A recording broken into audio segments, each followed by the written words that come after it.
Good evening, everybody, and welcome to this webinar hosted by the Melbourne Dental School. I'm Professor Alistair Sloan, Head of School, and I'm delighted to welcome you to this evening. I'd first like to acknowledge the first and continuing custodians of Melbourne, the Wurundjeri people of the Greater Kulin Nation, and offer my respect to their elders past, present and emerging, and to all Aboriginal and Torres Strait Islander people who may be joining us here this evening. Now, tonight we're joined by dental and oral health students and professionals from across Melbourne, Victoria, Australia, and indeed the world. I'd like to welcome you all here this evening.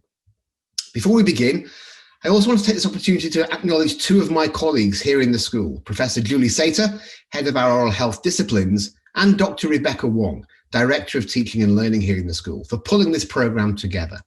And this evening, we're exploring the topic Teledentistry, Lessons from a Pandemic. Now, 2020 has been a year of change for all of us. No matter what country you live in or what industry you work in or study, all our lives have been impacted in some way by COVID-19. And the broad field of dentistry and oral health is no exception to this. And with change has also been an opportunity and working with advances in technology. Now, telehealth has been around for some time, and many of you won't be strangers to this technology. And it's almost certain that in this year has had a big impact on how it has been used in our communities, within our dental community, but also more importantly, about how it's been experienced by the patients for which we care.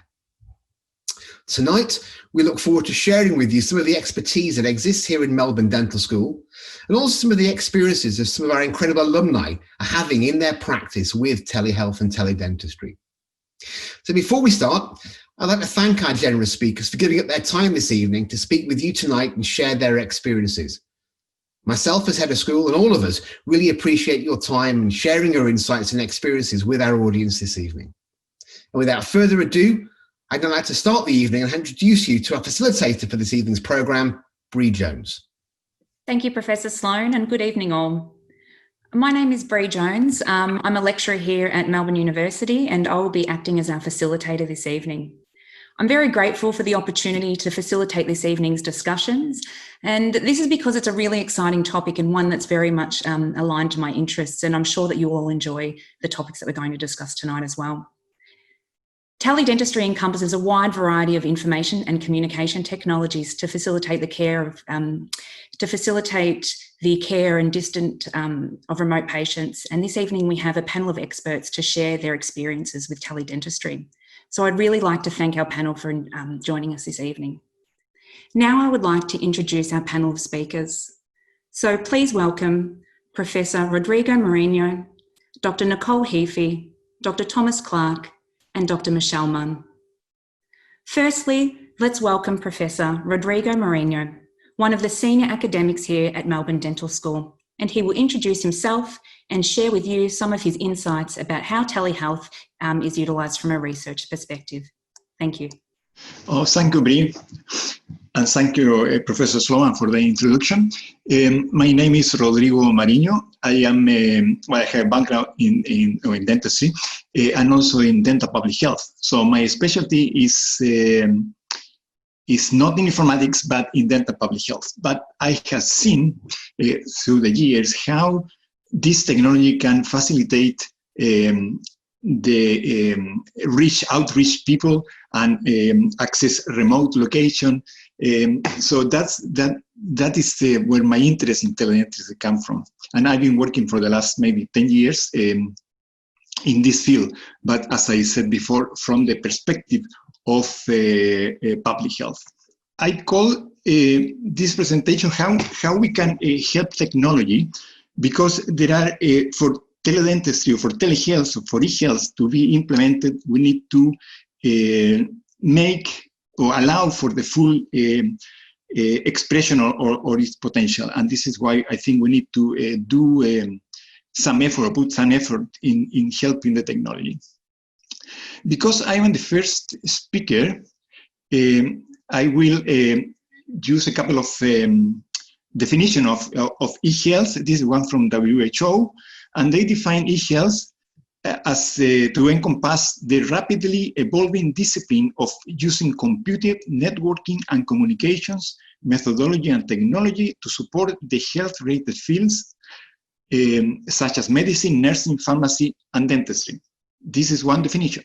And there is another one from the European community, which I particularly like, where they define e-health as products, system, and services that go beyond simple internet-based application. They include tools for both health authorities and professionals, as well as personalized health system for patients and citizens. And I like this definition because first they go beyond internet-based application, and they talk about tools for authorities, health authorities, professionals, and patients. So e-health is for everybody, and is a set of tools. Now, continue with the definition, and I don't know how my other colleagues here in the panel will define this, but there are a number of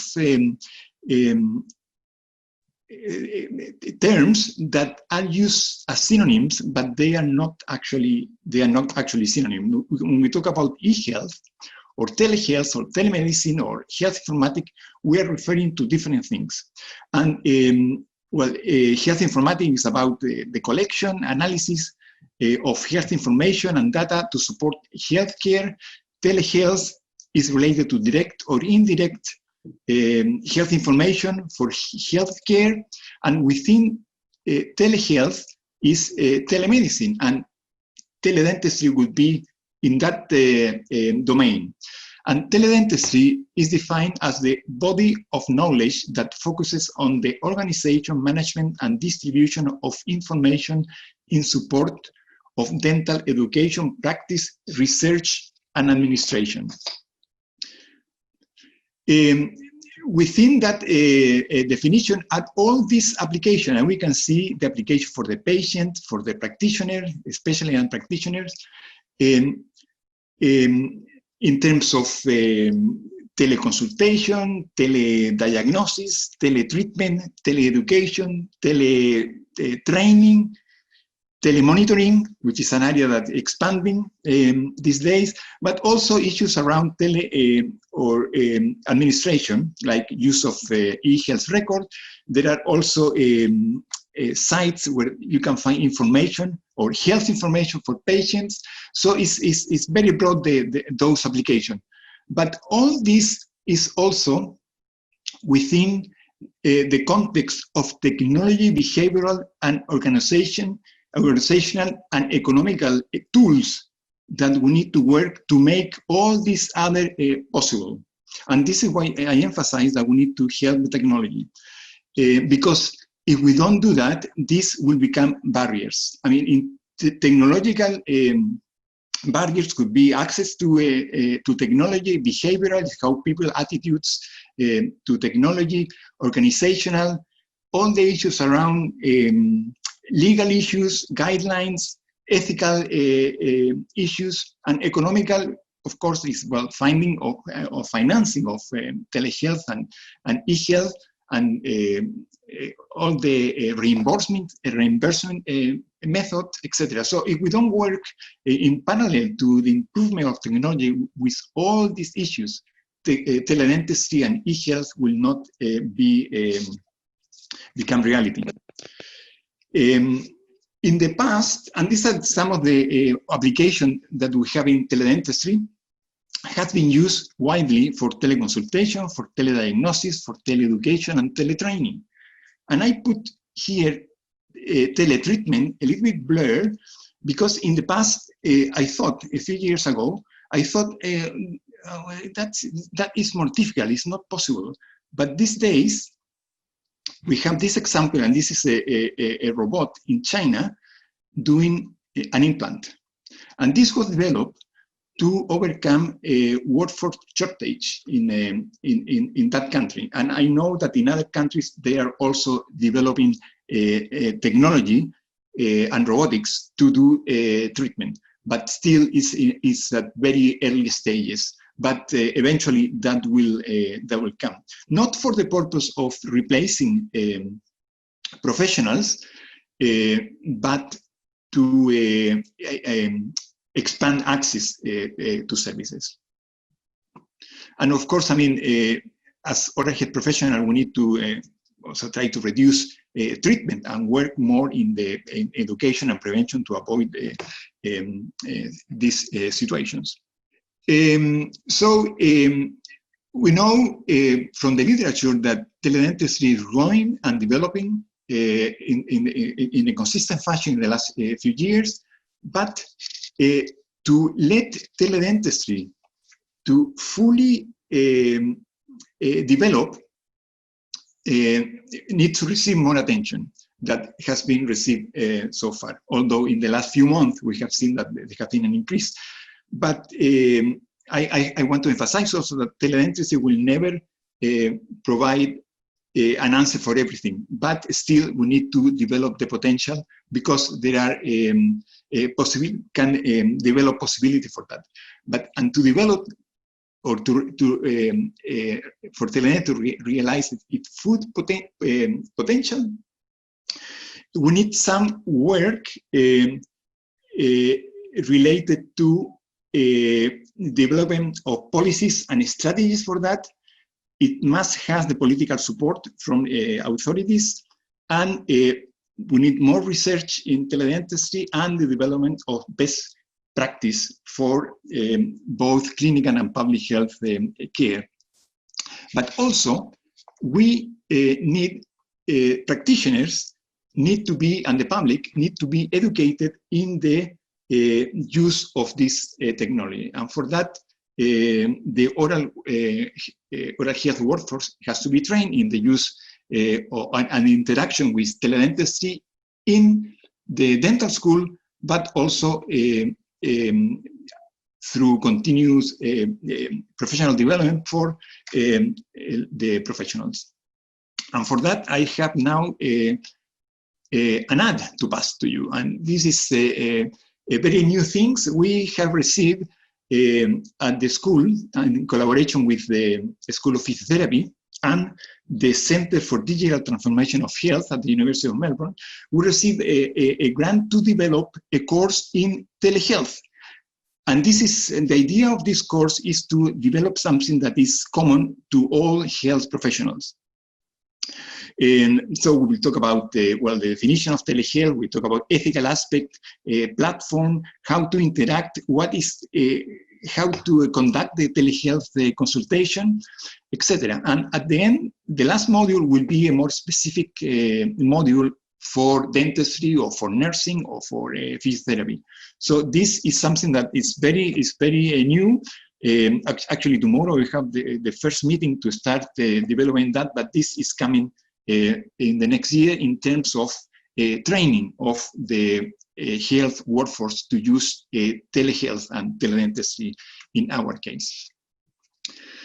Now, the other point is that we need more research, but even though it has been introduced, I mean, it can be introduced, we still need to develop effective oral healthcare model which are based on research. So we develop evidence-based approach for that. And for this, we need to expand research on that beyond pilot programs and field tests, but to introduce programs. And here I made the parallel or the example with this is Mount Everest, and this is John Mallory, who was one of the first to climb the Everest. And it is said that when he was asked why you want to climb Mount Everest, he said, because it's there. And he was born in 1886, and he died, we don't know when, but could be the 8th or the 9th of June, because he died in that attempt. So the point I am trying to make here is that we need to have evidence for that, and we need to have a reason to do or to introduce e-health or telehealth and teledentistry, not just use the technology because it's there. We need to have the evidence for that, and that comes from research. So we need to develop a research agenda for telehealth and teledentistry. We need to demonstrate that we actually achieve increased access to health, and we produce an improved outcome. we need to talk about the cost effect, the economic of the introduction of telehealth, which approaches will work, and in which scenarios there is no one solution for everything. And also we need to get more information on how intentional learning approaches that will work best in different situations. So we need more research, and this is my second advertisement for the night. The International Association for Dental Research has a network of e-oral health research, which is new. And if you are a member of IABR, I encourage you to join this network. This is the website for the network. So as in closing now, we can expect that teledentistry will increase in the next few years as other areas or other fields in telehealth and telemedicine. But for that, we need to cooperate in the introduction of that with other professions, with the public and the private sector to move that, and with different organizations to to introduce other possibilities to reduce health inequalities and improve access to health as a human right, and improve quality of life and social participation. So in closing also, I will say that I am a true believer and a strong supporter of the introduction of this technology, but it has to be done in a way that is supported by evidence. And that's my presentation. Thank you very much. Thank you so much, Rodrigo, for your presentation. It was very insightful into the context of teledentistry and all of the considerations required for it to see its full potential as a model of dental care service delivery. So thank you very much. So now let's welcome Dr. Nicole Heafy, who is an oral medicine specialist, and she will share her experiences with Telehealth in specialist practice. Thank you, Nicole. Good evening, everyone, and thank you for having me. I'll chat briefly tonight with you about my experiences with telehealth in oral medicine. Now, if we share our screen, we're good to go. So this first slide is a bit of a blast from the past. Approximately 5 or 6 years ago, the department funded a telehealth pilot with DHSC. And as you can see, we were going to be innovative and provide a service for those eligible Victorians in rural and remote regions who didn't have ready access to the dental hospital. Well, fast forward to 2020 and a COVID era, and what we didn't realise at the time was that not even Melburnians would be able to access our services. So why oral medicine? In terms of our original pilot, we seem to be an obvious choice for trialling teledentistry because as a specialty, we tend to be more consultative in nature and less procedural, less hands-on. However, there still proved to be limitations, as there would be with all of the disciplines, specialties in dentistry, and of course I'm not qualified to address those difficulties in other specialties because they would differ between them. Still, the main issue we find is that one of not being able to put our hands on the patient and examine them directly. So there's a couple of options for us using teledentistry in oral medicine, and that's clinician to clinician and also clinician to patient. Sometimes what we'll need is, if we receive a referral, is that we'll require further information in order to determine the urgency of perhaps seeing that patient. We may need to view images, either photographic or radiographic, and of course they need to be something that can be conveyed to us via medico-legally via a secure portal. We have the option then to discuss the case with the referring clinician, and it may be that we can advise that general practitioner on how to manage that case themselves and not have to ultimately have a referral. There's also the option to consult with the patient present in the room also, and that enables us on the other end then to be able to elicit further history and also to guide an examination, perhaps suggest other things that we may need to look for. The other thing is that we can advise in terms of what further investigations may be required. So, we can explain that we might need to do some hematological investigations. It might be determined that the patient requires a CBCT or an MRI, and of course, as you know, that requires a specialist provider number. And we can always also have these conversations with non-oral health practitioners, allied health practitioners, and other, medical specialists. In terms of an example, a real-time consultation, this is just an example of a couple of patients, both with tongue lesions, and clearly both that would require us to have further investigation.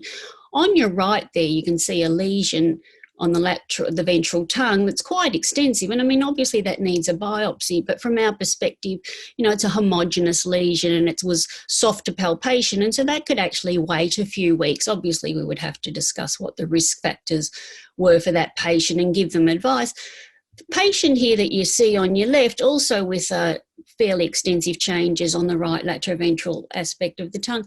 But as it turns out, just that little area that I'm indicating there was a firm nodule in the centre of that tongue, and that actually, upon being biopsied, was an oral squamous cell carcinoma. And as you know, in terms of diagnosing oral SCC, early diagnosis is critical in terms of outcomes of morbidity and mortality. So in terms of teledentistry use where we've got the clinician and the patient, we can do post-operative reviews. Sometimes we're doing this already over the phone.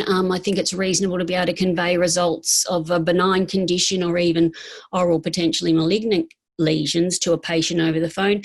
Medication reviews, rather than get the patient back in to see how they're going, we can determine, are they tolerating the medication? Do they need a dosage adjustment? Are they having any side effects? Do they need a new script, etc. And then, of course, there's also the opportunity to review our orofacial pain patients. In terms of the screening and triage, we haven't started doing this yet, but what we're hoping to do is to start to use teledentistry as an opportunity to triage patients who might already be on a waiting list in terms of determining whether they need to be seen sooner, or perhaps there's some kind of intervention that we can implement in order that the condition that they're waiting to be seen for, particularly with pain, doesn't become more chronic. What are the limitations? Well, clearly, as I've already mentioned, not being able to put your hands on the patient and I have to admit a bugbear is not being able to see really well on the screen. But nevertheless, it does help for us in terms of determining, urgency of further investigations, biopsy, etc. The quality of images, well, I mean, a photo taken with a digital SLR is the gold standard, but it's also in the hands of the operator, and like anything, practice makes perfect. And so obviously we're taking photos all the time and we do them quite well. And so sometimes the images that are being provided to us are not ideal, but, any photo is better than no photo, and also don't underestimate the quality of cameras that are in smartphones. They can be utilised, but of course, once again, you have to be careful about where you're storing those photos and how you're transmitting them. In terms of other limitations, for example, signs of TMD, we might have difficulty. We like to palpate joints, we like to palpate muscles, and that's something that we do all the time, and we use a certain amount of pressure, and we, can determine what the patient's responses mean. And so someone that's not doing that all the time, it's a little bit hard, a little bit difficult perhaps to guide an examination. Establishing a rapport with the patient, especially with our pain patients, that's really critical, because our chronic pain patients, there's usually a significant psychosocial overlay in terms of their condition, and we need to sometimes ask some very difficult questions in order to, establish the right diagnosis and the right management. Other communication difficulties, sometimes, patients and or clinicians, perhaps if English is their second language or we're using an interpreter, it can be difficult just understanding, what they're saying. Technological limitations, that goes without saying. Clearly, I'm someone from an era where I require a lot of IT support. Others are sort of managing that quite well by themselves, but you need a secure platform, you need the right hardware, you need the right software, and of course there's the issues around administration and record keeping. But in terms of the benefits, if the alternative is teledentistry or nothing, then clearly, it's a no-brainer. You need to offer something to the patient. You cannot underestimate the power of listening and empathising. The doctor-patient relationship is key. It also benefits if there is another clinician present. It also benefits the referring clinician if they're present, in terms of, mentoring and peer review. So essentially what you need to do is reassure the patient, reassure the clinician, the family, to the best of your ability. Obviously, you have to let them know if there have been some limitations in your ability to diagnose and manage. And of course, follow-up's very important. And what's possible in terms of specialties is that we're then able to facilitate or expedite ongoing management, or perhaps a face-to-face consultation eventually in a safer era if that's what's required. That's all from me for tonight. Thank you. Thank you, Nicole. That was a really great presentation. I think what was so interesting about it was you highlighting that the platforms that we use and that people are using on a day-to-day basis to share information together really need to permit patient confidentiality and secured information transfer. So it's something really interesting there that you've highlighted. So I'd like to welcome Dr. Thomas Clark now, who's a primary care dentist at the Royal Dental Hospital and in private practice. Tom will share his experiences setting up and using telehealth during this challenging year. Thank you, Tom. Thank you, Bree. So, my name's Tom Clark. So I graduated from the DDS program in 2016, and I currently work as a dentist at the Royal Dental Hospital and an associate at Alcassin Dental Care in the city. I'm also back at Uni Melb studying an MBA, which I should finish next year if all goes well. So my role at RDHM is as a primary care clinician. So this involves working clinically on level 1 and seeing emergency patients. I'm also a member of the clinical leadership group. So COVID dramatically changed the way RDHM and every dental practice operated. They're buzzwords, but the hospital and all the clinicians had to be agile and constantly pivot to adapt to the ever-changing situation. The decreased demand due to stricter triage and COVID social distancing needs meant clinicians were often working 1 week on and 1 week off, which created a bit of spare time. I was approached to be part of the Teledentistry group on my non-clinical weeks, and to be honest, I initially did everything I could to avoid this, as I thought, how on earth am I going to do dentistry virtually? How does teledentistry work at the dental hospital? So there's 3 strategic uses.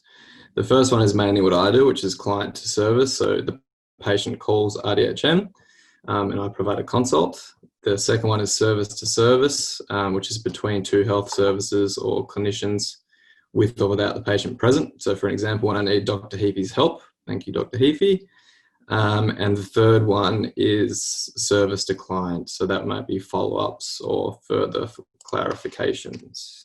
At the moment, it's heavily triage driven during COVID-19. So as of today, the restrictions dictated only seeing Cat 1 or 2 patients at RDHM, which is a swelling, a trauma, severe pain or other medical reason.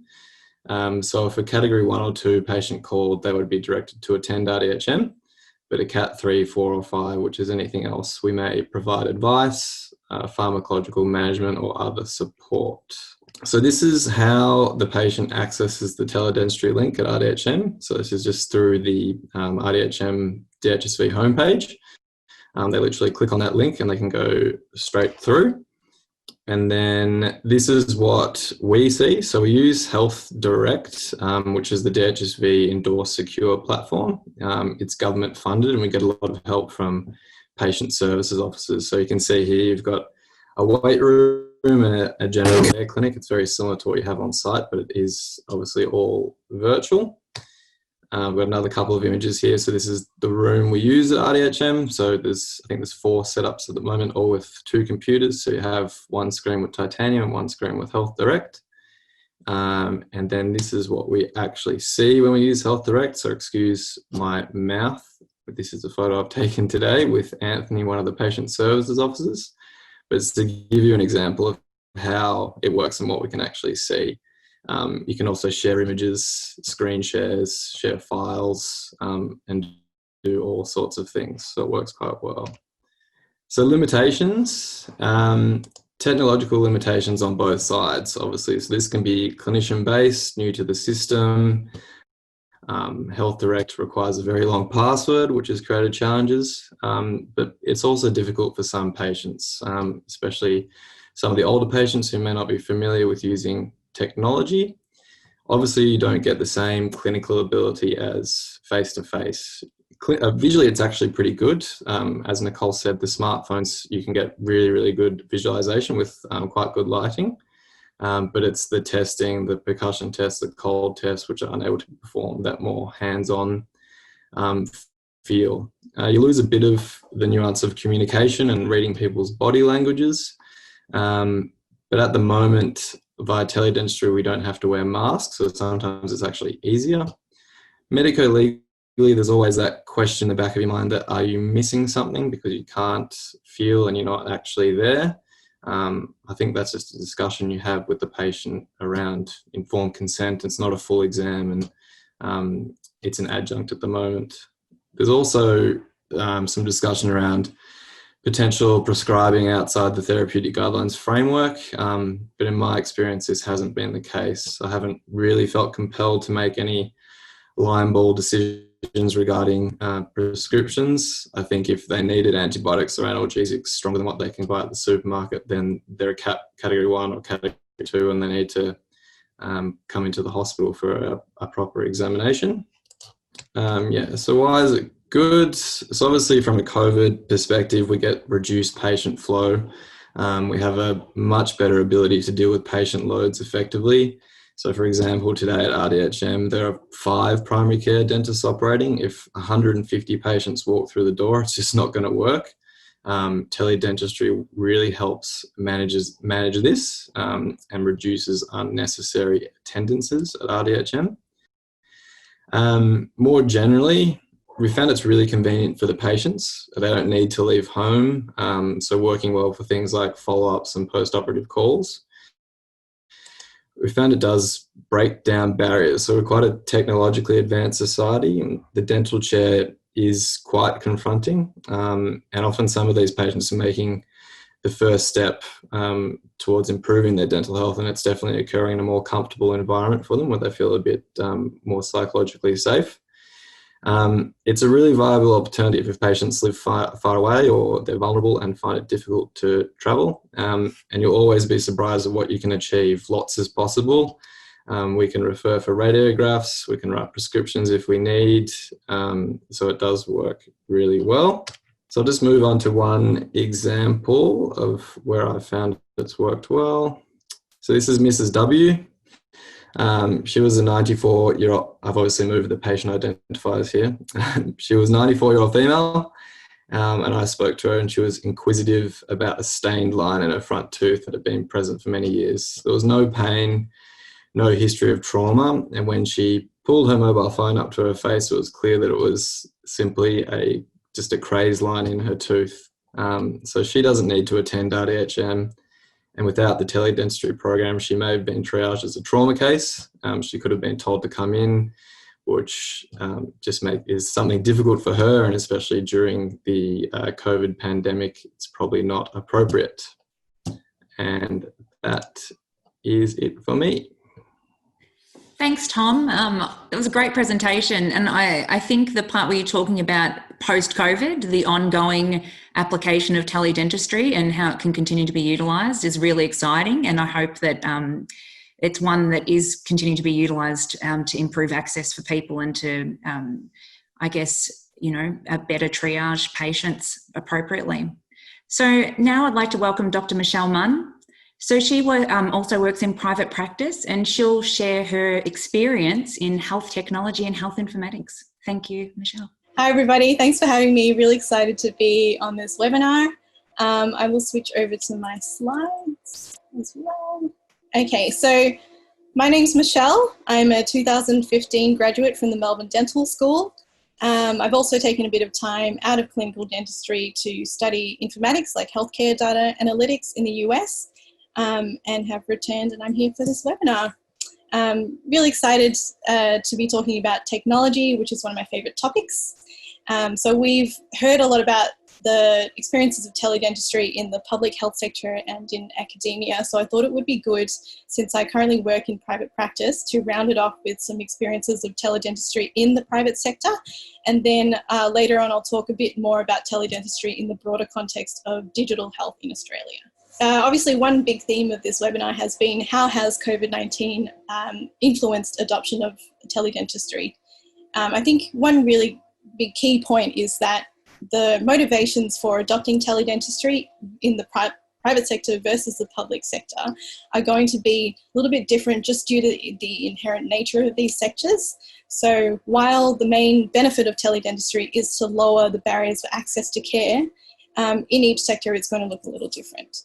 So, and just disclaimer, this is a very broad generalization. Obviously, you can have institutions that have goals from, both types, and you can have like private practices doing outreach programs in teledentistry, etc. So as we've seen, teledentistry has been kicking around in the health sector for a while, the public health sector, and has filtered into the private sector. Definitely COVID-19 has been a really big catalyst for increasing awareness of the usefulness of teledentistry in the private sector, and that's purely just driven by immediate need. So the need to maintain your business and the need to maintain communication with patients that you can't see because you can't have in-person visits. So there was this new urgency in making sure that we had structures and incentives in place to facilitate this different model of healthcare, like dental care delivery. Including the push for the ADA Teledentistry Code 919 and also rebates by private health insurers. As to the actual rate of teledentistry adoption in the private sector, unfortunately I don't have any stats or data for you. I would love to have that, but it's a little bit early on still. So I can just speak anecdotally. For example, in our practice, I found that the uptake of teleconsults was pretty low. Due to some readily identifiable factors, such as we had a relatively informal implementation of teledentistry, we didn't do a lot of marketing, and perhaps we had a patient demographic that is neither young and tech savvy and nor a lot of older medically compromised patients. So this quote from Pulse IT rang true for us in that most patients' teleconsults were just them ringing up to ask questions and we would answer them over the phone. And since we, do that anyway, even outside of COVID, it didn't really make sense to charge for it. So it didn't seem like it was a real teledentistry. And from speaking to most private, like some other private dentists as well, a lot of them came across barriers that have been mentioned by some of the other speakers with regards to adopting teledentistry that I think perhaps sort of prevented them from fully integrating it as a viable practice solution. And the private practices that tended to take up teledentistry might be your specific specialist clinics or general clinics that cater to a specific market or practices in rural or underserved areas. That said, teledentistry is definitely here to stay. And I do believe that teledentistry has a really big role to play in the private sector, not only because you can access a population of patients that may normally find it difficult to have access to dental care, such as patients with anxiety or patients with physical or medical conditions, or even just the patients that find, they're normally too busy to drop into the dental practice. So teledentistry in the private sector is really a win-win in terms of being able to serve a greater population of patients, but then also if you are able to adopt it early, you can capture that market share early and capture a larger part of the market. So gaining competitive advantage that way. So I just really wanted to emphasize this because it is important to keep teledentistry going in the private sector. And the worst thing would be to consider it as a temporary stopgap thing that's just going to go away once COVID is under control, because there's so much more power and potential than that. Okay, so Professor Rodrigo has already talked a little bit about the broader outlook of e-health or digital health. Digital health is kind of like the term for more technological solutions.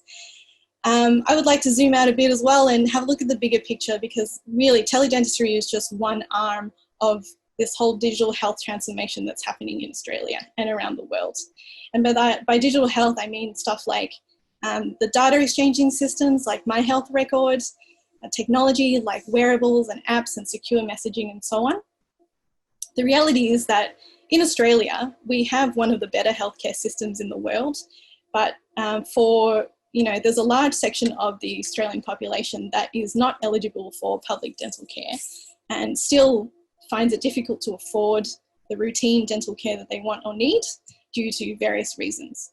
So in the future, technology is going to be the great leveler and the great equalizer for access to care. So there is a lot to talk about in digital health, and I'm probably not going to talk about all of this because I could go on for ages. So I'll just talk about the general trends of what is probably going to be happening in the next couple of decades with regards to teledentistry, as in like the remote provision of dental care and dental service delivery. So you look at this slide, currently the teledentistry services that are well known and established are still mostly provider-based, so they rely on input and guidance from human providers, but we are starting to see things becoming automated within the patient journey and the clinical workflow. So we're moving into the near future now, where you're going to see a lot more automated aspects of clinical care. And additionally, whether we like it or not, healthcare is becoming more and more consumer driven. So the direct to patient market is going to be one of the biggest disruptors of the dental industry. One big example is mobile apps that can use AI diagnosis from images taken by patients themselves. And maybe further off in the future, technology is going to come into its own with preventative oral health. And potentially one day we might have dental care being brought into the home the same way that laptops and phones have been brought into everyday use, where a couple decades ago computers were pretty much inaccessible for normal people. So all of that seems pretty out there, pretty far-fetched. I would say that it really is, now is the time to start thinking about all these technology and technological advancements, because while things might not have hit Australia just yet and things haven't hit your everyday life just yet, it doesn't mean that there aren't already active developments in all these types of technologies happening around the world. I myself am really, really passionate about making sure that even though technology is accelerating rapidly, in healthcare especially, we need to make sure that technology is focused on healthcare quality and safety and benefit for the patient. That means that we need more dentists involved in digital health in dentistry, because if we can lead the charge that way, we can ensure that the provision of these remote services is still led by transparency, responsibility, and evidence. So I guess the end portion of my talk is really just a call to arms. If you've ever been interested in technology, in digital health, in even coding and programming, now is the time to get involved. We need clinicians who understand technology, and we need clinicians who understand data to help lead us through this transformation in the dental landscape, and help implement the infrastructure and systems and education that can really keep the momentum going of the digital health transformation. So I would say just get involved. From my personal experience, I've always been interested in tech, but I found that actually getting into health tech has been really rewarding. You can make a lot of impact, and it's at a stage where everything is available online. It's very accessible. So you can go try a Udacity course for coding, go to General Assembly, just start tinkering around. I started from scratch. And I've had a lot of fun getting up to the point where you can, train machine learning models, design apps, design interfaces, and, consult for startups as well. So it's a really big, exciting time out there right now. And just get on the hype train while it's still hot, basically. So I'll leave you with a quote from one of my favorite books, which is really cheesy, but still relevant. And the quote is, "The future doesn't just happen, we create it." So some resources for you. The ADA is going to be working pretty hard for the next couple of years to increase digital health education and awareness. And that's me. Thank you. Please feel free to connect to me on LinkedIn or message me if you're interested in any of that stuff or if you have any questions. Thank you, Michelle. That was a great presentation, really personable, and I love your key messages for the audience that's listening tonight. So I hope they take some of that on board. It's really, really great. Before we move to the Q&A from the audience, I really just want to thank everyone for their insightful and interesting presentations. It's been really great tonight to hear everyone's perspectives and experiences. We've received some questions via the Q&A box this evening. So if I can encourage the audience now, if you've got any more questions, if you can send them through and use this function to do so. And we're going to do our best to answer some of the questions in the time that we have. So probably got, I guess, 5 to 10 minutes or so to get through those questions there. Okay. I'm just going to go to the first question in the box. And I think that here we've got is probably maybe placed for Michelle to probably answer. So how does cybersecurity play a role in this type of system? Are there new softwares that patients have to download, and how is this kept confidential? Or if anyone else would like to answer as well, I'm happy for that to go out to the whole. So my experience, unfortunately, I don't have a lot of experience in cybersecurity. Obviously, when it comes to setting up something for teledentistry, there are different platforms you can use. It seems like the most common ones to use are the ones where you just need to install software. So something like Zoom, for example, or if you go online and use a browser-based one like doxy.me, which is the one that we set up. Those ones may tend to have the confidentiality and security protocols already embedded in them. I would say that if you wanted to set up something maybe more like Tom's, like the RDHM system, then yes, you would need to hire some technical expertise to, walk you through how to set up the systems and, your servers and other protocols, and make sure that your internet connection is secure. That's all I can say. Rodrigo, did you have anything else that you wanted to add to that through your experience in the research aspect? Okay, yes, I mean, the issue of security and confidentiality and all that is an important issue. It has to be addressed for the implementation. That's why I mentioned before, it's not only the technology. We need to address all these other issues that possibly the use of technology. Nobody will use the technology that is available to improve health and the oral health and the well-being of the community if there is a risk for something, or there is a risk for a liability of any sort. So in a parallel way, it has to be it has to find a solution for that, and the solution for that are they work at a slower pace than the technology. Technology advanced so fast, and it is difficult that they catch up, but they have to be. And also the other issue with that is the reimbursement. Nobody will do it because there has been some question on that. Nobody will start doing that if there is no economic compensation for that. I mean, so in a parallel way, it has to be also be implemented how this is going to be reimbursed or paid. Okay, thank you, Rodrigo. I'll just put the next question to the panel. So it says, moving forward and bearing in mind the interplay of of the university, DHSV, ADA, dental board and government authorities, who does the panel believe should take the lead role in promoting and regulating teledentistry in the future? And that was from Dr. Andrew Catamol, and he said, thank you everyone for your presentations. I think it's a role for everybody. I mean, everybody has a role to play here. It's not that belong to the university or for the ADA or the public sector. It's everybody has to play for that, and everybody has to be sure, because we always and was mentioned a few times here that the technology can reduce inequalities, and we have to make sure that we are reducing inequalities. We're not creating more inequalities. So we all have a role to play with it. I don't think belongs to belongs to a profession, but not to any particular organization. Does any of the other panel members have anything to add to that they would like to?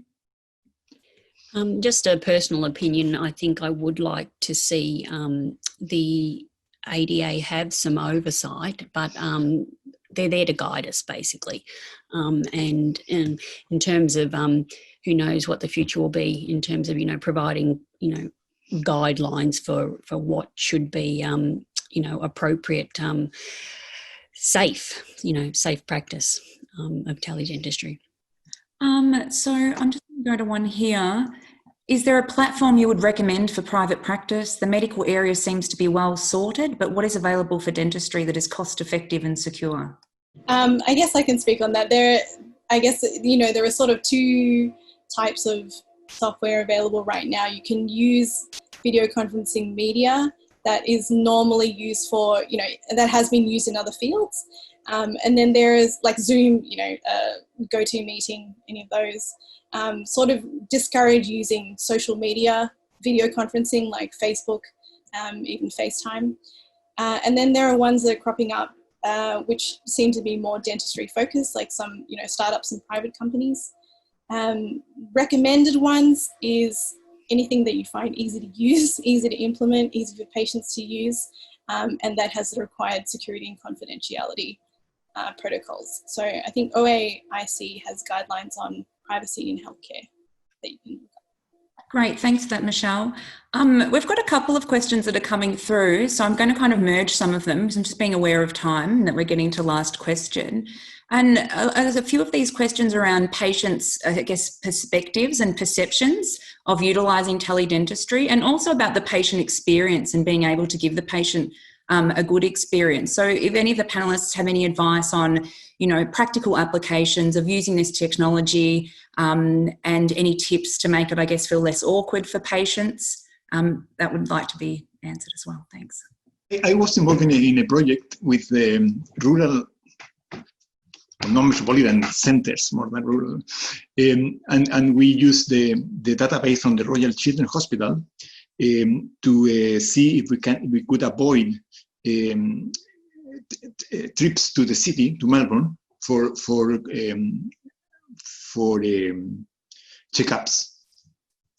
And so we talk these were children. So we talk with the parents, and for them, they say, yeah, well, that's good, but I take this to go to Melbourne, so I use the trip for other things, but because it's not something that is part of their normal dealing with health. So when this gets to be implemented as an ongoing basis, I think will be much easier for the patient, for the public to take and use this alternative.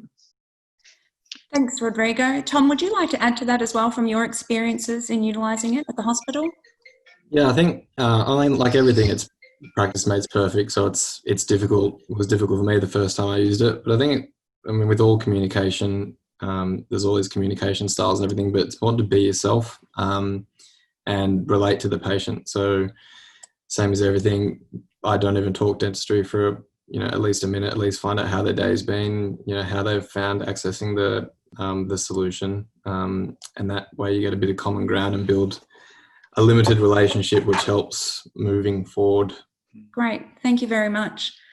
Well, I would like to thank everyone for attending this evening, and a very special thank you as well for our panellists and for their presentations. It's been wonderful, and very much thank you for everyone and your questions, and for coming and listening to the webinar this evening.